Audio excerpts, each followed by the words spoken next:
Marie-Christine Saragosse, Marc Sayali, bonsoir. Merci d'être les invités de ce journal. Merci bonsoir, de nous inviter. Bonsoir. Merci. Alors vous venez de passer 48 heures au Liban, une visite qui a été riche en rencontres, en réunions, en nouveaux partenariats, en consolidation d'anciens partenariats. Est-ce que vous pouvez nous dresser le bilan de cette visite? Eh bien, en fait, il y a un peu trois volets dans nos démarches. D'abord, en matière de presse écrite, on avait passé, il y a déjà quelques temps, un accord avec Lorient Le Jour pour une syndication de contenu sur Internet en français. Et là, on a complété l'accord avec El Nahar, le grand quotidien arabophone, pour un accord de syndication aussi sur des contenus Internet dans nos trois langues pour France 24, le français, l'anglais et l'arabe. On a aussi un partenariat avec Radio Liban depuis très longtemps et RFI.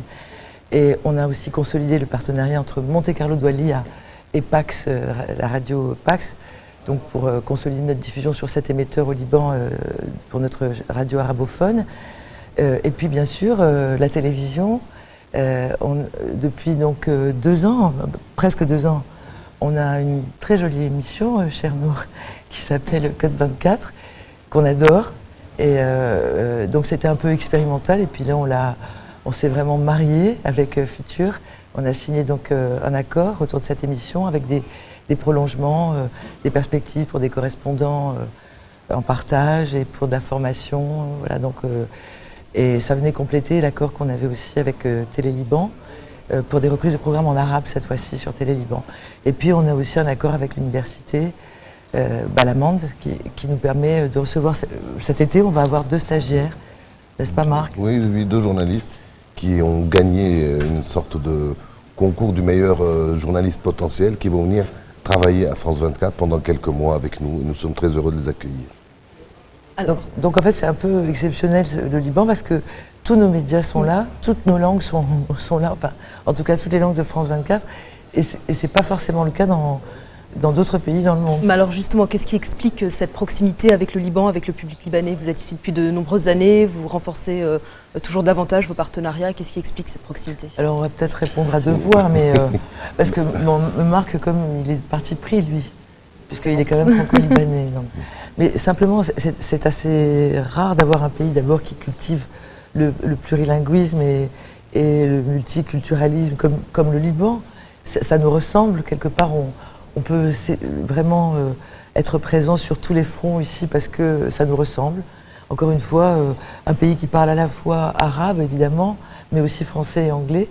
Il n'y en a pas tant que ça dans le monde. Donc, et puis je pense qu'on a des points communs sur cette volonté de défendre la diversité culturelle, le vivre ensemble dans la paix, malgré des choses épouvantables qui se passent pas loin autour. Donc ce miracle libanais, on l'observe beaucoup parce que je pense que le monde en a besoin et la France en a singulièrement besoin, tout particulièrement depuis janvier 2015.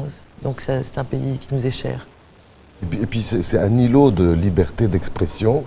Vous savez qu'on s'est beaucoup battu et la France a payé cher sa liberté d'expression. Donc ici, il y a une liberté d'expression, il y a une diversité des idées, et une diversité des approches. Et puis, c'est quand même physiquement l'un des rares endroits au Proche-Orient où on peut continuer à travailler et à couvrir les événements dramatiques qui sont autour. Et donc le Liban devient une sorte de hub audiovisuel et journalistique. Alors vous avez mentionné la région, compte tenu de l'actualité régionale de ces dernières années. Quelle importance pour vous de vous implanter davantage, d'étendre votre couverture, votre maîtrise en fait, d'être vraiment présent sur le terrain? Mais disons que le monde arabe depuis le début est une zone très importante puisque c'est pas par hasard si Monte Carlo Doualiya a plus de 40 ans et que si France 24 a un signal arabophone. Voilà, donc c'est clair qu'il y a un intérêt pour ce monde arabe très important. Je pense que les printemps arabes, et notamment ce qui a pu se passer en Tunisie, a aussi beaucoup compté pour le développement de notre présence dans le monde arabe. Mais, et puis, au-delà de ça, comme le disait Marc, il y a une très grande proximité avec le Liban. Et, enfin, Code 24, pardon, puisqu'on est sur la chaîne qui le fait, puis qu'on est face à la présentatrice, mais nous n'avons pas d'équivalent dans le monde d'une télévision qui aurait monté un programme sur nos meilleurs reportages qui soit présenté par des journalistes d'ailleurs qui pourraient très bien travailler dans notre rédaction. Il y a une telle proximité professionnelle même que c'est vrai qu'on est investi ici et engagé ici beaucoup, mais Marc, tu allais dire... Si vous voulez, le Code 24 est la preuve absolue de la liberté qu'on peut avoir au Liban. C'est-à-dire, on travaille ensemble, il n'y a aucune contrainte éditoriale, il n'y a pas de contrainte politique. Donc, c'est ça qui fait l'atout du Liban. Et puis nous, on peut développer, ça tombe bien, France 24, dans les 3 langues au Liban, ce qu'on ne peut pas faire forcément ailleurs. Donc, en fait, on a un public triplement ciblable et captif au Liban. Alors maintenant, si on parle un peu plus de la chaîne arabophone de France 24, quelle est votre stratégie face à la compétition donc, que représentent les chaînes comme Al Arabiya, Al Jazeera qui sont implantées depuis longtemps? Qu'est-ce qui vous démarque de ces chaînes? Je crois que notre force à nous, c'est que c'est une chaîne qui parle arabe, mais c'est une chaîne française qui porte les valeurs de la France, qui sont des valeurs de liberté, d'égalité, de droits humains, de fraternité. Et donc ça nous différencie. D'égalité des hommes et des femmes. Oui, en plus. Et France Média Monde est un très bel exemple de parité homme-femme. Et donc toutes ces valeurs portées par cette chaîne qui parle arabe sont quasiment uniques. On n'a pas de parti pris, on ne penche pas vers un État plutôt qu'un autre, ni vers des partis plutôt que d'autres, ni vers une religion plutôt que d'autres. Donc ça fait de nous une télévision crédible quand elle parle en arabe et qui transmet une info et qui essaie de l'analyser et de donner les clés de compréhension. Ce qui est intéressant, c'est qu'on a toutes les nationalités du monde arabe dans cette rédaction arabophone. Donc c'est vrai que ce que disait Marc, c'est qu'il n'y a pas un point de vue dominant. Il y a des débats à l'intérieur de la rédaction avant que les émissions finalement passent à l'antenne. Et ça donne un point de vue vraiment effectivement singulier qui nous démarque des grandes chaînes arabophones internationales. Et je crois qu'il y a aussi ce culte du débat qui est quelque chose de peut-être très français. Jamais personne n'est d'accord avec personne, n'est-ce pas, en France, tout le monde le sait. Et bien oui, en effet, on parle arabe, mais quelque part, on a cet ADN français. Jamais personne n'est d'accord, donc c'est le débat. Le débat d'idées, la contradiction, le pluralisme, qui est la seule façon, au fond, de rendre compte avec honnêteté des événements, c'est de laisser la place à différents points de vue, tant qu'ils respectent, en tout cas, les valeurs démocratiques qui sont les nôtres.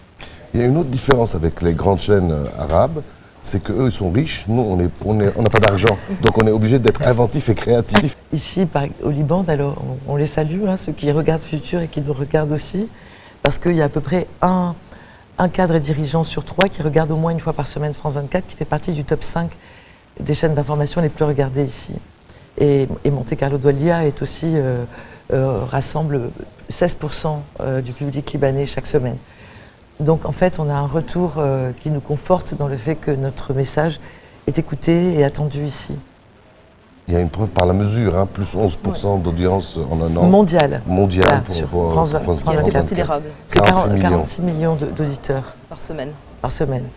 Merci beaucoup, ce sera le mot de la fin. Merci à vous. Merci à tous les deux. Marie-Christine Saragosse, Marc Sayali.